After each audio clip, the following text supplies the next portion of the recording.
Sayyidina Nabi sallallahu alayhi wa sallam était assis avec ses compagnons, puis il leur a dit, autour du trône d'Allah subhanahu wa ta'ala, il y a des hommes en lumière, habillés en lumière, assis dans des sièges en lumière, près d'Allah subhanahu wa ta'ala, qui ne sont ni martyrs, ni prophètes, mais qui sont enviés par les martyrs et les prophètes, tellement ils sont proches d'Allah subhanahu wa ta'ala. Enviés, pas dans le sens négatif, bien sûr. Même les martyrs et les prophètes envient ces hommes à cause de leur proximité d'Allah subhanahu wa ta'ala et de cette lumière qu'ils portent. Alors quand Sayyidina Nabi sallallahu alayhi wa sallam a dit ceci, il y a un homme qui s'est mis à genoux, il a tendu les bras, dit « Oh Rasulallah, au messager d'Allah, décris-les-nous, c'est qui ces hommes ?»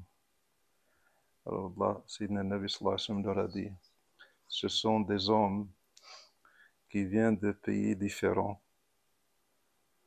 lointains les uns des autres, et qui s'aiment en Allah, se rencontrent en Allah et se rendent visite en Allah.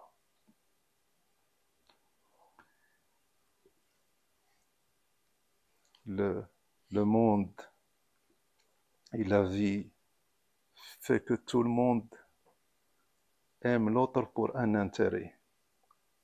Il y a toujours un intérêt dans la rencontre, et surtout s'il y a un intérêt matériel. Tant qu'il y a de l'intérêt matériel, il y a de l'intérêt. On s'intéresse à l'autre, on demande après lui. Et quand il n'y a plus d'intérêt, on l'oublie. Et ça crée des ténèbres dans le monde, entre les hommes. Entre les hommes, il y a des fils et des liens de ténèbres et d'obscurité, et des ténèbres qui puent entre les cœurs des hommes, parce qu'il n'y a que ce lien matériel. Il y a de l'intérêt, je demande après toi, je te rends visite. Il n'y a pas d'intérêt matériel, je t'oublie. Comme on dit en marocain, tqadat al-mughrafa, tqadat al-ma'arfa. Quand il n'y a plus de louche, ça veut dire il n'y a plus de quoi manger, il n'y a plus, je ne te connais plus. Et dans ces ténèbres qui règnent sur ce monde, il y a des hommes. Entre leur cœur, il y a un lien lumineux. Vous imaginez un peu les hommes et les cœurs, il y a plein de ténèbres. Et entre ces hommes, il y a des cœurs qui évoquent Allah et qui aiment les autres pour Allah. Et ça crée cette lumière. Donc, ces hommes, ils sont tellement lumineux et porteurs d'espoir pour l'humanité que même les martyrs et les prophètes les envient à cause de leur proximité d'Allah subhanahu wa ta'ala. Aimer pour Allah, rendre visite pour Allah, se déplacer pour Allah, il n'y a pas plus grand. C'est la zakat de la vie, faire quelque chose pour Allah. Les hommes, ils ont besoin d'Allah subhanahu wa ta'ala. Et tout le monde a ce besoin en lui. Mais il ne trouve pas la personne qui lui révèle ce besoin, qui lui sort ce besoin du cœur. Alors quand il découvre la personne qui lui fait découvrir l'amour d'Allah subhanahu wa ta'ala, il s'attache à lui pour Allah. Et c'est ce seul lien qui durera. Après la mort, tous les liens se couperont.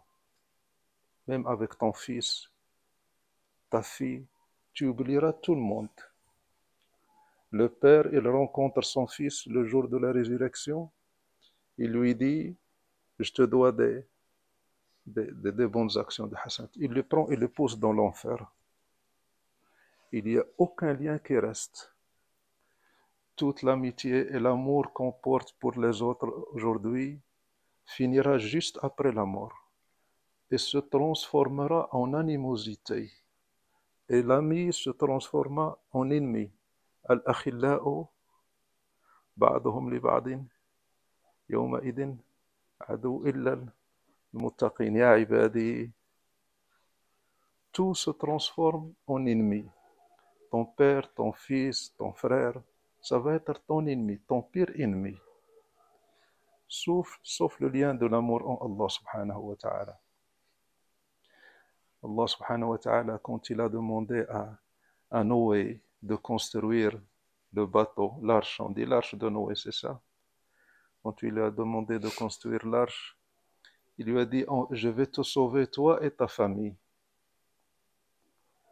Et quand il a embarqué tout le monde, il y avait son fils qui manquait à l'appel. Il a appelé son fils, il lui a dit, mon fils, viens avec nous. Il lui a dit, non, je vais monter à la montagne et l'eau ne m'atteindra pas. Il lui a dit, rien ne peut t'empêcher l'ordre d'Allah subhanahu wa ta'ala. Monte avec nous. Il lui a dit, non, je vais monter à la montagne, l'eau ne m'atteindra pas. Et après, il y a eu l'inondation et son fils, il est mort. Et Sayyidina Nuh, il a gardé en tête cette promesse d'Allah subhanahu wa ta'ala, je vais te sauver toi et ta famille. Il a dit, oh Allah, ta promesse est véridique. Et mon fils, il fait partie de ma famille. Il n'a pas dit, c'est comme si vous lui dites à Allah, tu n'as pas tenu parole. Tu m'as dit que je vais te sauver toi et ta famille. Il n'a pas dit, mais il a dit indirectement. Avec Allah, il n'y a pas d'indirect. Tout est direct. Il a dit, ta promesse est véridique. Inna wa'adaka l'haq. Wa inna vni min ahli.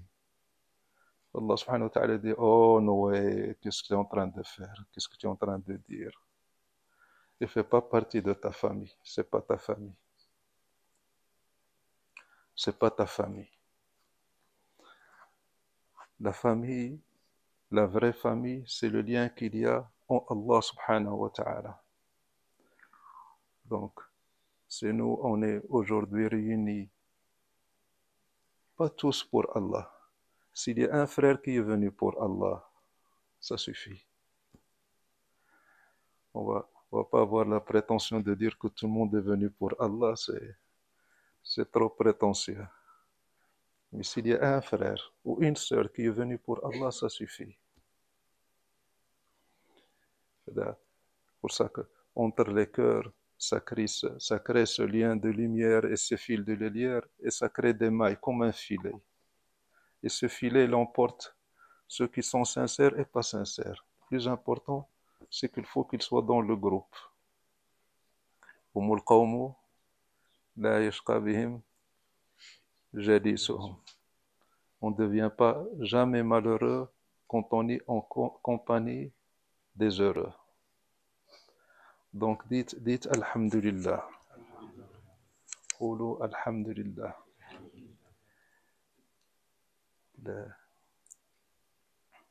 Qu'il y ait dans notre temps, à notre époque, des gens qui se déplacent pour Allah. Alhamdulillah, ça me redonne de la vie. Et j'espère qu'on s'aime pour Allah. Moi, je vous aime pour Allah. Je vous aime pour Allah. Et j'espère que vous m'aimez pour Allah aussi.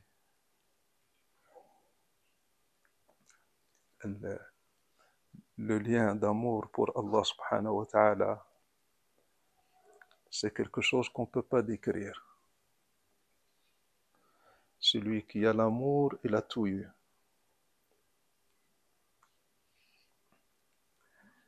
Il faut croire en cet amour jusqu'au dernier souffle de la vie. Et ne jamais douter, jamais douter de son bien-aimé pour Allah. La personne et l'homme qu'on a aimé pour Allah, Ne jamais douter de lui. Garder cette certitude d'amour en Allah. Je l'aime pour Allah et je vais mourir pour son amour en Allah subhanahu wa ta'ala. Et jamais je ne vais dévier, quelles que soient les circonstances. Quand j'ai demandé au frère aujourd'hui, pourquoi vous êtes en retard? Je vous avais dit 17h45. Pourquoi vous n'êtes pas là? Le frère il me dit, mais on attend toujours Ahmed, il n'est pas venu. Je vous avais dit 17h45. Venez à 17h45. Quelles que soient les circonstances. Si Ahmed ne vient pas, on vient payer. Si on ne trouve pas, on vient, on prend taxi. On ne sait pas ce qu'on peut rater. On ne sait pas ce qu'on peut rater. Des fois, dans le lien à Allah, c'est un don d'Allah, mais c'est un don avec beaucoup d'épreuves.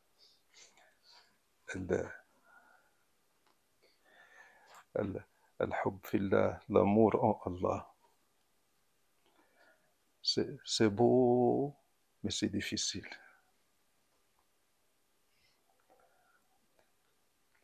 La compagnie de Awliya Allah subhanahu wa ta'ala, c'est une grande bénédiction pour le sincère. C'est pas tout le monde qui peut être sincère dans l'amour de Cheikh. C'est pour ça que je dis, s'il y a un sincère parmi nous, ça suffit. Alhamdulillah, s'il y a un seul, ça nous suffit. Par ce temps et par ces ténèbres et ces fitanes qu'il y a dans le monde, s'il y a un sincère, ça nous suffit. Donc on dit Alhamdulillah. On a avec nous un savant, Hamil li kitabillah. Qu'Allah subhanahu wa ta'ala fasse que par ta sincérité, Sidi Malik, Allah nous accepte. Amin ya Rabbal Alamin. Par la baraka de professeur Mukhtar. Barakallahu fikum.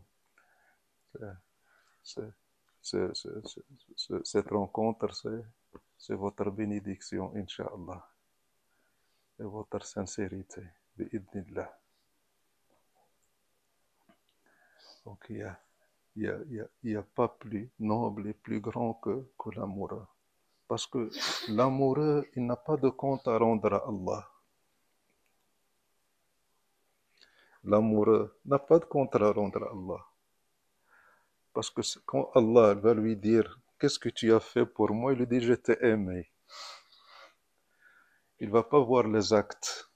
Il ne voit pas ses actes ou ses adorations. Il voit qu'une seule chose, son amour pour Allah.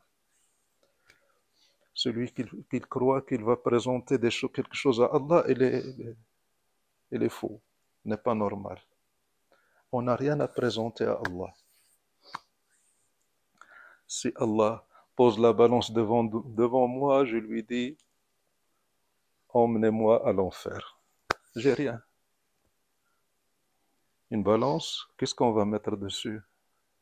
On a quelque chose à mettre dessus, Malik?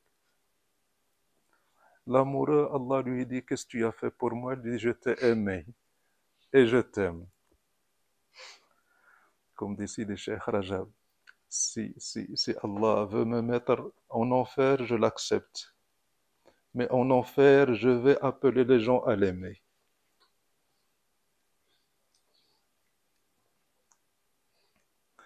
C'est beau, mais il faut être un homme pour aimer.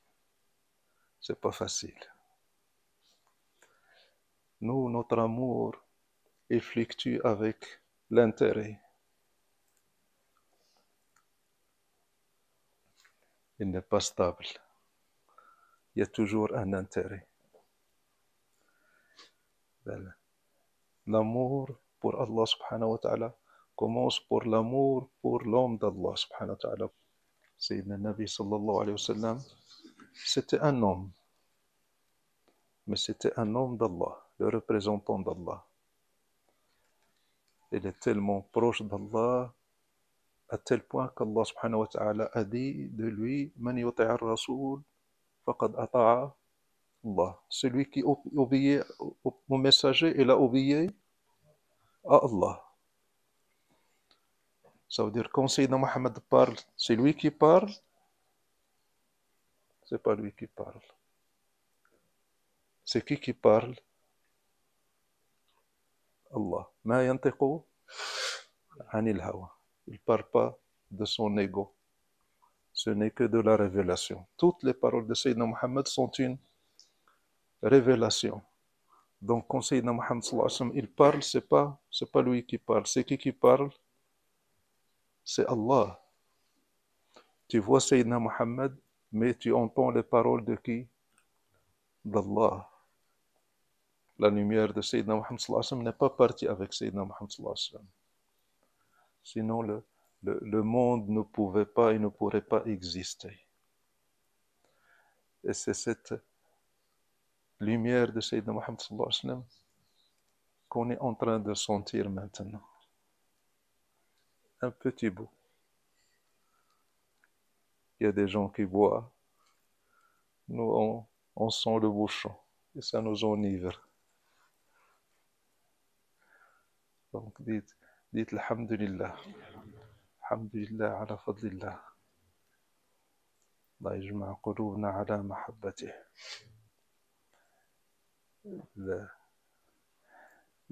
Si le frère pouvait imaginer le bienfait d'aimer et de trouver quelqu'un à aimer en Allah,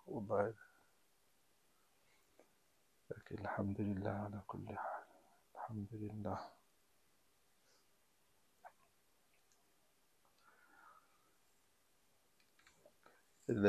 Le monde des prophètes et des walis, c'est une institution bien édifiée, bien structurée, avec Rasulullah sallallahu alayhi wa sallam, l'awliya, l'aqtab. C'est un organigramme bien structuré.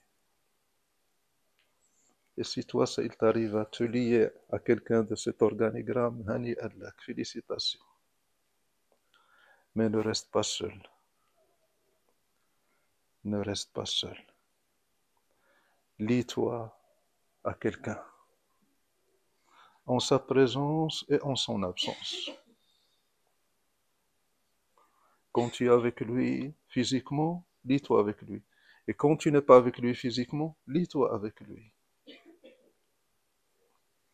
Là, il y a des frères et des sœurs qui ne me quittent pas une seconde. Une seconde. Qui vivent avec Cheikh. Toute leur vie est Cheikh. Ils sont perdants. Ils sont perdants. Nafs, l'ego, ne veut pas se soumettre. Il y a toujours ce moi.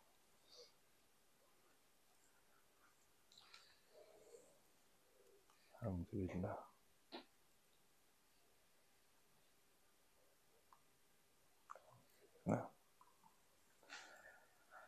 Allah, la ilaha illallah.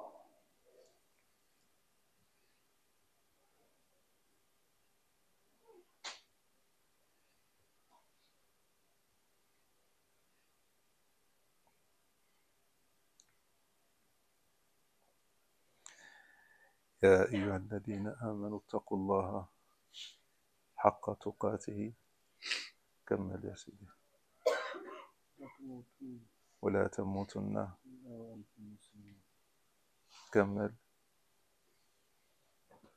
ولتكن منكم أمة يدعون إلى الخير يأمرون بالمعروف وينهون عن المنكر. Dans ce verset, Allah subhanahu wa ta'ala dit Ya ayyuha alladhina amanu taqullaha haqqa tuqatih wa la tamutunna illa wa antum muslimun. Ô vous les croyants, ittaqullah. Ittaqullah, si on traduit ça, taqwa, ça veut dire taqi, ça veut dire éviter. C'est comme on veut dire éviter Allah. C'est pas éviter Allah, mais ça veut dire éviter de désobéir à Allah subhanahu wa ta'ala. Éviter la colère d'Allah subhanahu wa ta'ala. Éviter l'éloignement d'Allah subhanahu wa ta'ala. C'est ça taqwa. Taqullah, éviter. Éviter Allah. Une vraie taqwa. Yani, évitez-le vraiment, pas seulement. C'est-à-dire, faites attention, soyez pieux, craignez Allah vraiment, et ne mourrez qu'en étant musulman. Ne mourrez qu'en étant musulman. الذين اتقوا الله حق تقاته ولا تموتن إلا وأنتم مسلمون. نعم كمل. واعتصموا بحبل الله جميعا ولا تفرقوا. Puis là, Allah subhanahu wa ta'ala il dit soyez dans la piété et la crainte d'Allah subhanahu wa ta'ala vraiment, mais attachez-vous à la corde d'Allah. واعتصموا بحبل الله جميعا. ما معنى اعتصموا بحبل الله جميعا؟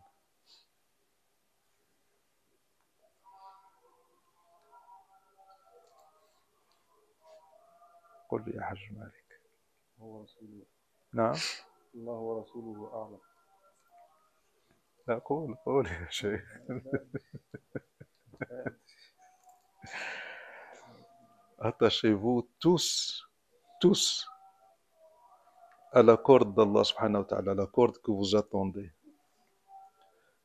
Comment ça, attachez-vous tout? Ça veut dire attachez-vous en entier. Et ne soyez pas dispersés. جميعا. يعني تكون مجموعة الهمة والتوجه إلى الله، لا تكن مشتت. اعتصموا بحبل الله جميعا، يجب أن تكون كلكم معتصم بحبل الله، لا تتشتت.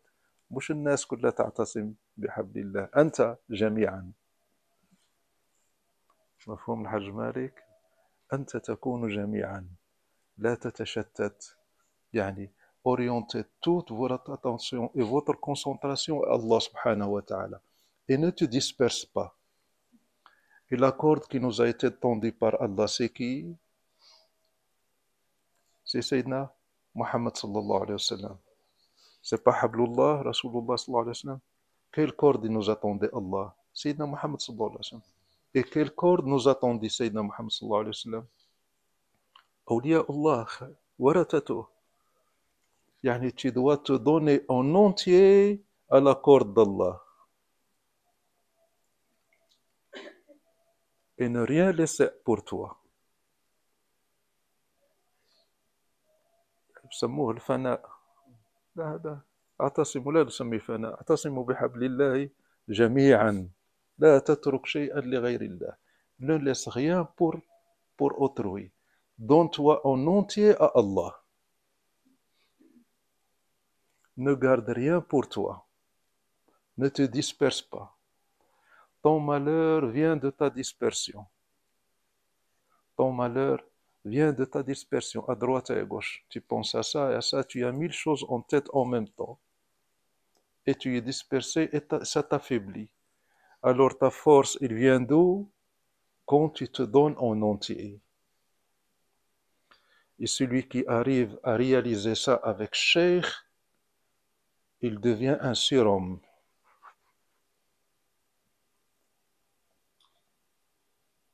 Il n'est plus un homme ordinaire.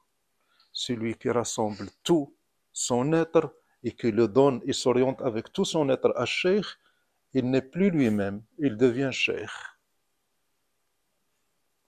C'est pour ça que les compagnons de Sayyidina Nabi sallallahu alayhi wa sallam ont dit que quand ils les trouvaient morts dans le champ de bataille, ils avaient 40, 50 coups ou blessures. C'est pas normal. Si une blessure nous fait perdre quoi? 10 millilitres de sang? Hein?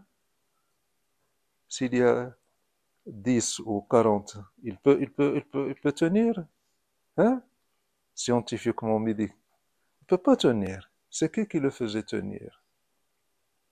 C'était pas un homme ordinaire. Il n'agit plus par lui-même. Il agit par Allah. Et je vous avais raconté l'histoire de Sayyidina Sheikh, radiallahu anhu, quand il avait un jeune champion de boxe en France qui lui a dit, Sheikh, il lui a dit, tu es jeune, mais il était champion, vice-champion de France de boxe. Et Sheikh, il a fait un bras de fer avec lui. Le Cheikh, à l'époque, il avait, je crois, 81 ans. Il a fait un bras de fer avec lui.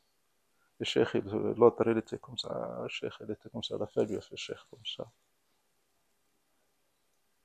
Un jeune de 20 ans, de 21 ans. Et Cheikh, qu'est-ce qu'il voulait? Le but de ce message, il dit, quand Cheikh est avec Allah, rien ne peut le battre. Ça veut dire la force qu'il a dans la main, c'est pas sa force. C'est la force d'Allah.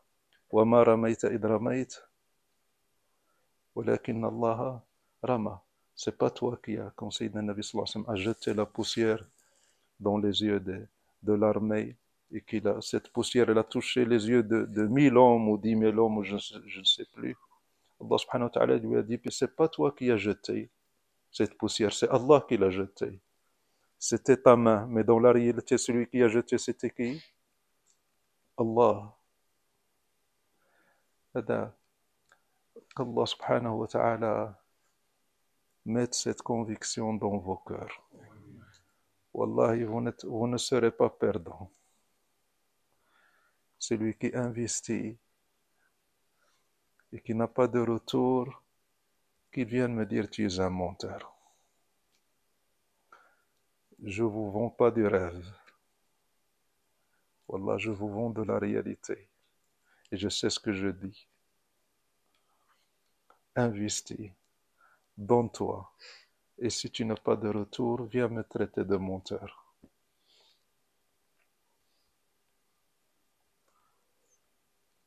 Qu'est-ce que tu veux garder pour toi? L'intérêt pour t'occuper de ta femme, tu sais ce qu'il te fait. T'occuper de ton mari, tu sais ce qu'il te fait. Donner ta vie à tes gosses, ils grandissent, ils te crachent au visage.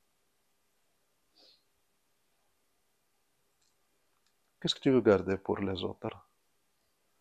Donne au cheikh, il va te cracher au visage, cheikh.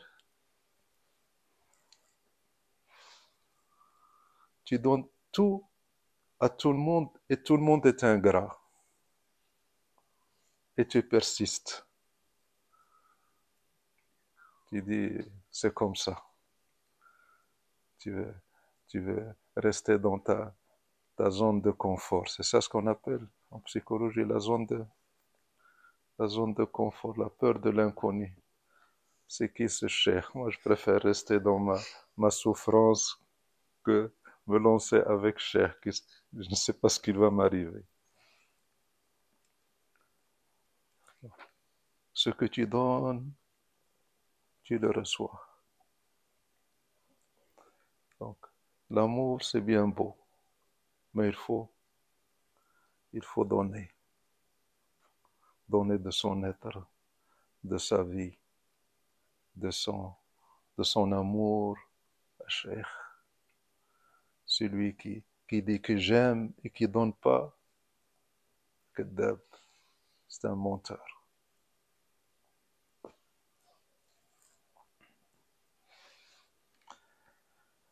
Alhamdulillah. Alhamdulillah.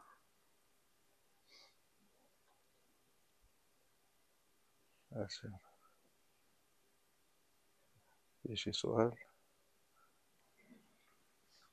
كيف الوصول إلى اليقين بأن الطريق الذي يسلكه المرء هو طريق الصواب أو الخير؟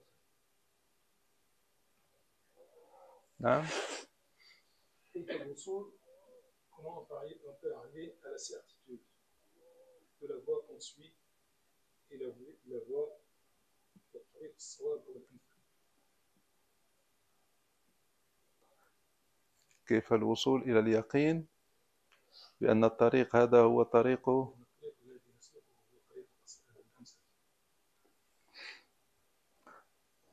Comment être sûr qu'on est sur la bonne voie?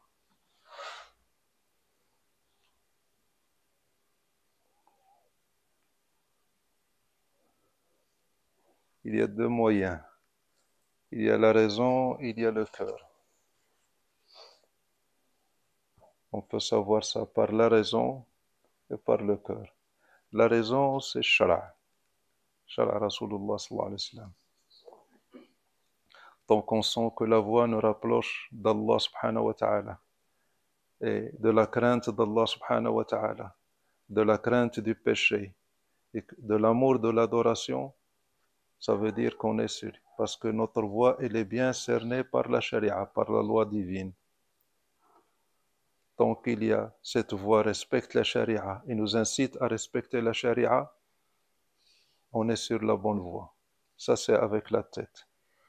Quand Cheikh commence à te demander quelque chose en dehors de charia, même s'il te fait dévier de la charia d'un poil, mais tu juges pas toi-même. Tu dis pas Cheikh, il a fait ça contre charia. Tu viens chez Cheikh et tu lui as dit, tu as fait ça. Et j'ai des doutes. Est-ce que tu peux m'éclairer? Ne prends pas ta décision dans ton petit coin et ton jugement et tu t'en vas. Ta décision et t'en vas. Non. Tu viens chez Cheikh et tu lui dis, j'ai vu ça, bien tu as fait ça. Est-ce que tu peux m'éclairer sur le sujet? Et j'ai l'impression que c'est pas dans la charia. Parce que il y a des jeunes qui ont cette prétention de connaître Sharia et qui disent que, par exemple, que ceci, c'est pas conforme à Sharia et qui jugent et parlent autour d'eux. Et ça, c'est très grave. Si tu as un doute, tu viens chez Cheikh et tu lui dis, j'ai vu ça, j'ai vu ce comportement et j'ai des doutes. Est-ce que c'est conforme à Sharia? Et honnêtement, celui qui a la prétention de croire qu'il croit Sharia, qu'il sait ce que c'est que Sharia, la Sharia, elle est très, très vaste. Sharia, elle est très vaste. Donc, si tu connais quelque chose, un petit truc, n'essaie pas de mettre Cheikh dans ta petite case. Et s'il est dans ta petite case, il est bien. S'il ne tient pas dans ta petite case, il n'est pas bien. Non, ne fais pas ça. Et souvent, quand on a un mauvais jugement sur la voie ou sur Cheikh, c'est souvent notre ego qui veut nous éloigner de la voie. Il voit que la voie, elle a besoin d'engagement. Il n'y a pas plus dur pour un nafs que l'engagement. Un nafs, l'ego, il veut tout faire sauf s'engager. Il ne veut pas s'engager, il n'aime pas l'engagement.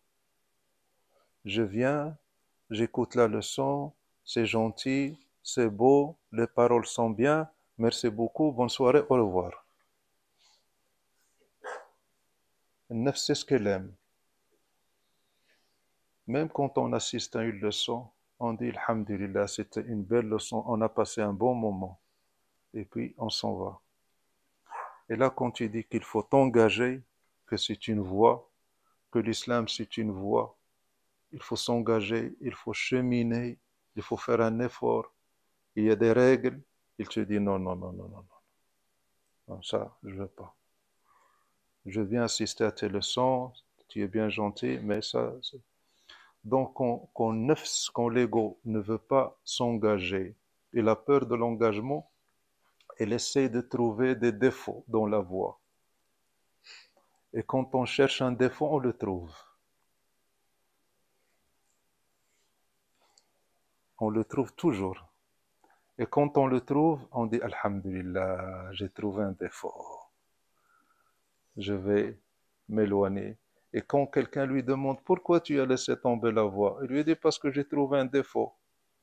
Cheikh, il a fait ça, ça, ou bien il a dit ça, ça, et il le dit, il a la conscience tranquille maintenant, parce qu'il n'a pas fait ça, parce qu'il l'a fait pour défendre la charia, hein, parce que ça c'est très grave. S'il y a un reproche à faire, on le dit à Cheikh. S'il y a un doute, on le dit à Cheikh.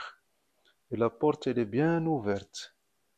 N'ayez aucune réticence à venir à dire je t'ai entendu dire ça, je ne suis pas convaincu, je crois que ce n'est pas conforme à la charia, il n'y a aucun souci. Mais ne va pas porter ton jugement dans. Et il y a le jugement par le cœur. Avec le cœur, on peut juger. Le Sayyidina Nabi sallallahu alayhi wa sallam, il y a des hommes qui venaient chez lui et qui l'entendaient et qui croyaient en Sayyidina Nabi sallallahu alayhi wa sallam sans trop de paroles, sans essayer de le convaincre. Ils disent que tu n'as pas un visage de menteur. Le cœur aussi, il peut juger. Il y a ces deux hommes qui sont venus chez Sayyidina Nabi sallallahu alayhi wa sallam. Et ces deux hommes, ils étaient en train de discuter, ils se disaient, il lui a dit, comment on fait pour connaître le halal et le haram? Comment? Il y a beaucoup de choses, beaucoup d'interdits, beaucoup. Comment on va connaître le halal et le haram? Quel est le moyen pour faire la différence entre le halal et le haram? Ils sont allés chez Sayyidina Nabi sallallahu alayhi wa sallam. Ils disent, on va demander à Sayyidina Nabi sallallahu alayhi wa sallam. Quand ils sont arrivés à Sayyidina Nabi sallallahu alayhi wa sallam, Sayyidina Nabi sallallahu alayhi wa sallam leur a dit, est-ce que vous voulez me poser la question ou que je vous dise la question que vous voulez poser? Ils ont dit, Allah, on préfère l'entendre de toi pour qu'on rajoute une autre certitude en toi. Alors Sayyidina Nabi sallallahu alayhi wa sallam dit, vous êtes venus pour savoir comment reconnaître le halal et le haram, licite et l'illicite. Dit, le halal, c'est celui que quand tu le fais, ton cœur se réjouit et ça ne te dérange pas que les gens l'apprennent et le voient. Et le haram, c'est la chose qui rend ton cœur renfermé et que tu ne veux pas que les gens te regardent le faire. Donc, la voix dans la voix aussi, on peut avoir ces jugements par le cœur. Qu'est-ce que la compagnie de Cheikh et l'amour de Cheikh et le lien avec Cheikh m'a apporté? Ça aussi, on peut le sentir avec le cœur. On peut sentir si le Cheikh il est en train de parler ou bien il est porteur de quelque chose dans son cœur. Est-ce qu'il a touché seulement notre intellect ou bien est-ce qu'il est arrivé à mon cœur? Et quand il est arrivé à mon cœur, qu'est-ce qu'il a fait de mon cœur? Est-ce que mon cœur, je le sens plus proche d'Allah ou bien éloigné d'Allah?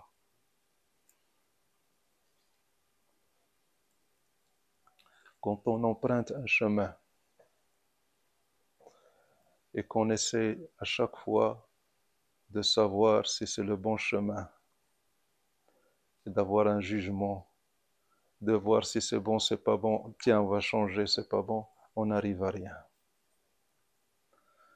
Emprunte ton chemin et ne garde pas ton certitude en Cheikh, garde la certitude en Allah.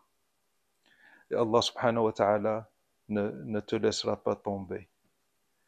Tu dis, oh Allah, j'ai emprunté ce chemin pour toi. Mon but, c'est pas le chemin, mon but, c'est toi. Et je ne sais pas si c'est un chemin sincère ou pas sincère, mais je fais confiance pour toi. Et je ferme les yeux pour toi. Et je vais m'abstenir de juger pour toi. Et je vais me soumettre pour toi. Il va te laisser tomber? Haja. Haja.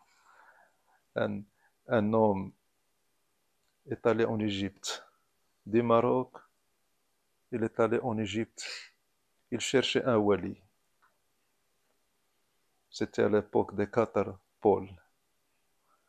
Quand il est arrivé, on lui a parlé d'un grand cheikh. Il est allé à la porte de cheikh, il a toqué à la porte. Et cet homme, il s'appelait Abdul Wahid. Quand il a toqué à la porte, il y a un homme qui est sorti et qui rentrait chez cheikh. Il lui a dit, il y a Abdul Wahid à la porte. Et quand il est rentré, il a trouvé cheikh en train de boire de l'alcool avec des femmes. L'autre, il l'a laissé entrer parce qu'il croyait que c'était un autre Abdul Wahid, son ami dans la débauche. Il a dit, qu'est-ce que tu veux? Quand il a vu, c'était pas le bon Abdul Wahid, il a dit, qu'est-ce que tu veux? Il dit, on m'a dit que tu es un wali, je viens cheminer chez toi. Il lui a dit, tu vois pas ça? Il lui a dit, moi, j'ai rien vu. C'est-à-dire, tu vois pas l'alcool et les femmes. Il dit, j'ai rien vu. Je suis pas venu pour te juger.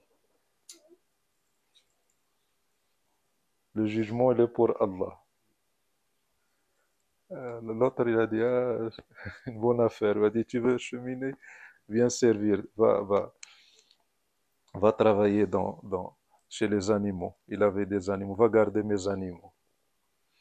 Il a passé 8 ans ou 9 ans à travailler chez les animaux, sans jamais dire que c'était le mauvais cheikh, tout en étant la certitude qu'il était. Il le fait pour qui? Parce qu'il veut Allah. Si. Comment être sûr que tu es sur la bonne voie? De toute façon, la chose dont tu es sûr, c'est que tu es sur la mauvaise voie. La voie de la vie matérielle, c'est pas la mauvaise voie? Hein? Qu'est-ce qui nous a ramené là? Le souci, le travail, la femme, les enfants, le bonheur. À quoi ça nous mène? Donc, la chose dont tu es sûr, c'est que tu es sur la mauvaise voie. Donc, tu ne peux être que sur la bonne voie, quelle que soit l'autre voie que tu empruntes. Il est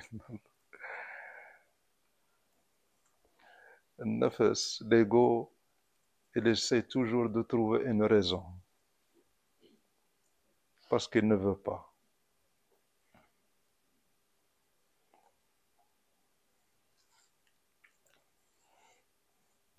Sayyidina Nabi sallallahu alayhi wa sallam, une fois, il a envoyé pour une bataille. Sayyidina Nabi sallallahu alayhi wa sallam, il a envoyé, il a mis pour la bataille 4 chefs. Il leur a dit, ce chef, s'il meurt, c'est celui-là qui prend le relais. Si c'est le deuxième, il meurt, c'est celui-là qui porte l'étendard de l'armée. Et tous les 4 sont morts. Et Sayyidina Nabi sallallahu alayhi wa sallam, il a parlé des 4 qui sont dans une bonne station, sauf un. Il a dit qu'il était assis sur, sur un siège avec un pied cassé. Il était au paradis, mais son siège, il était incliné. Il avait un pied qui était cassé. Pourquoi? Cet homme, quand c'était son tour de porter l'étendard, il avait peur. Il a eu peur. Et il hésitait. Et il a dit un poème dans lequel il dit, oh mon nefs, oh mon âme, vas-y, si tu ne meurs pas aujourd'hui, tu vas mourir un autre jour. Et si tu ne meurs pas tué, tu vas mourir dans ton lit. De toute la façon, tu vas mourir. Vas-y. Qu'est-ce que ça veut dire quand il disait ça? Il lam tuqtali tamouti, Abdullah ibn Rawaha. Qu'est-ce que ça veut dire? Ça veut dire qu'il était en conflit intérieur. Il était hésitant. Cette hésitation lui a valu cette place inconfortable dans le paradis. Des moments d'hésitation. Donc, qui sommes-nous pour apprécier ou évaluer un chemin? Qui sommes-nous pour évaluer un cheikh?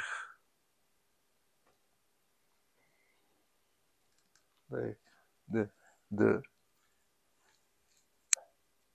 c'est quoi un cheikh?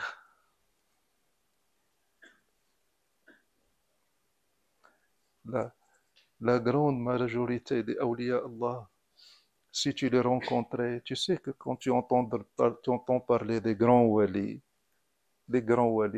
si tu les rencontres, voilà, c'est des gens qui n'attiraient pas ton attention, même pas une seconde. Des hommes ordinaires, une apparence normale, rien de particulier.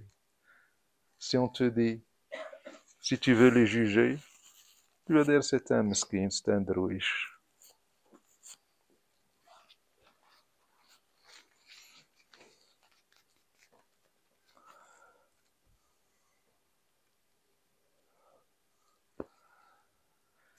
الحمد لله. شحال داز ديال الوقت؟ ساعة. ساعة؟ تكفي ساعة؟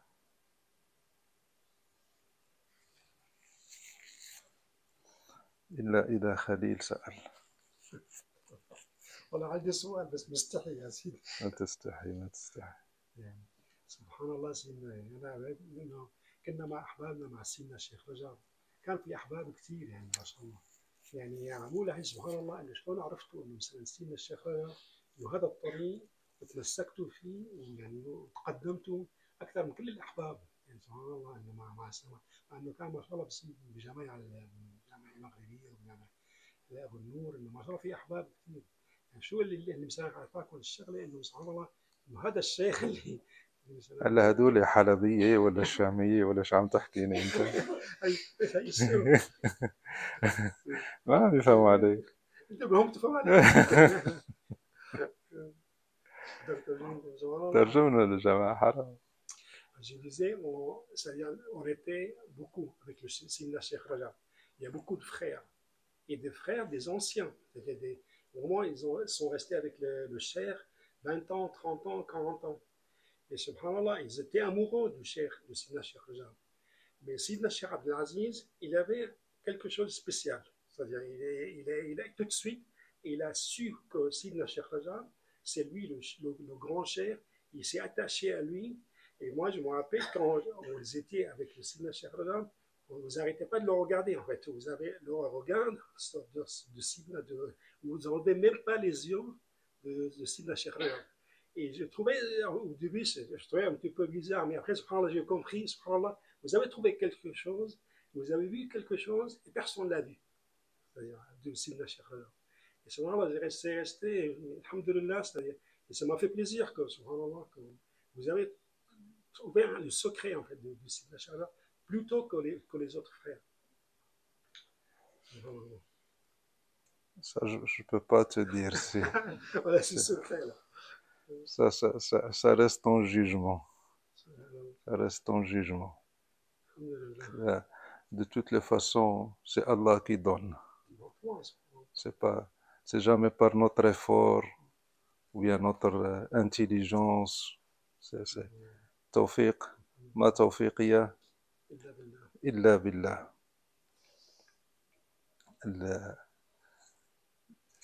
Nous, on a nos moyens d'appréciation. Nous, on a nos moyens d'évaluation et d'appréciation des choses qui sont tous à mettre à la poubelle.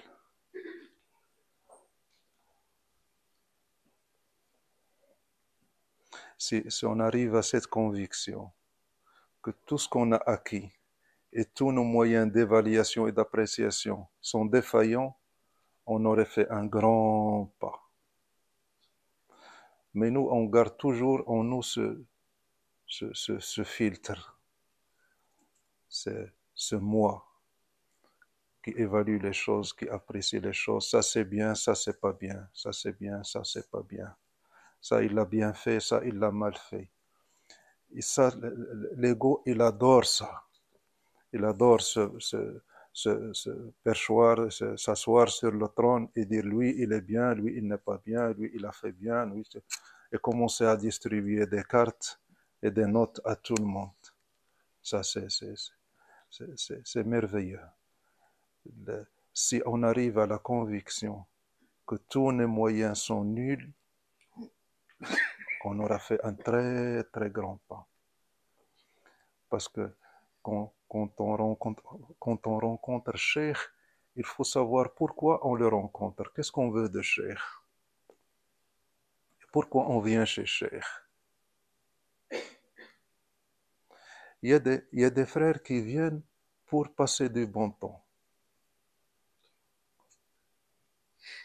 Il dit, on va passer quelques heures, quand on est avec Cheikh, on est bien, on oublie tout. C'est comme une séance de psychothérapie, ou bien, alhamdulillah, on oublie tout, on oublie les soucis. C'est comme quelqu'un, il me l'a dit, il y a quelqu'un qui me l'a dit, il m'a dit que c'est mieux que des vacances. Elle est comme ça. Lui, il voit la chose comme ça. Il dit c'est mieux que des vacances. Ça veut dire on arrive à oublier les choses, on se débranche. Et chacun vient avec son intention et ce qu'il veut. Mais celui qui vient pour donner ou se donner,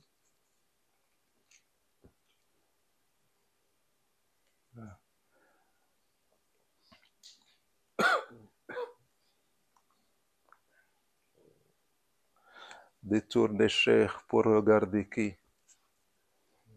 Détourne mon regard de cher pour voir qui? Toi? Qu'est-ce qu'il y avait? Y avait-il autre chose meilleure que cher dans l'assemblée pour que je la regarde? Hein? Grégory.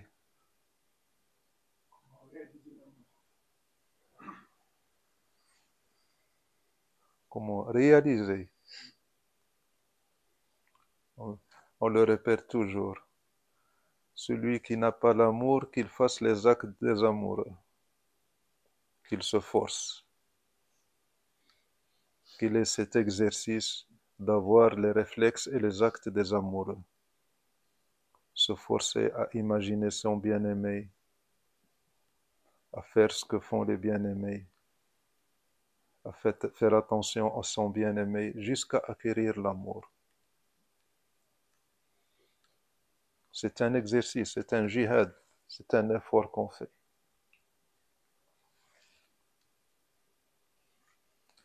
Et tu le demandes à Allah. Allahumma inni as'aluka hubbak, wa hubba man yuhibbuk, wa hubba amalin salihin, yuqarribuni ila hubbuk. Oh Allah, donne-moi ton amour, et l'amour de ceux qui t'aiment, et l'amour des actes qui nous rapprochent de ton amour. Que veut dire Sayyidina Nabi sallallahu alayhi wa sallam? Allahumma inni as'aluka hubbak. Oh Allah, je te demande ton amour. Mais il y a un chemin. Il dit wa hubba man yuhibbuk. Comment on peut atteindre l'amour d'Allah? Par l'amour de ceux qui aiment Allah.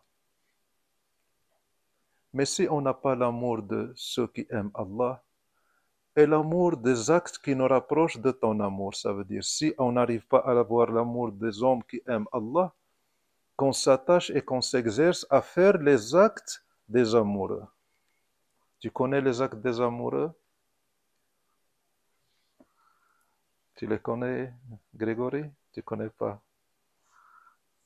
T'as jamais aimé? T'as eu un mariage d'amour ou bien un mariage arrangé? Hein? T'as pas aimé, t'as pas téléphoné, t'as pas guetté, t'as pas daté, t'as rien fait? Dis pas que tu es un saint.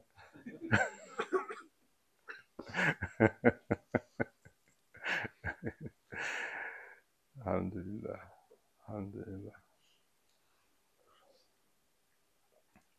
Barakallahu fikum.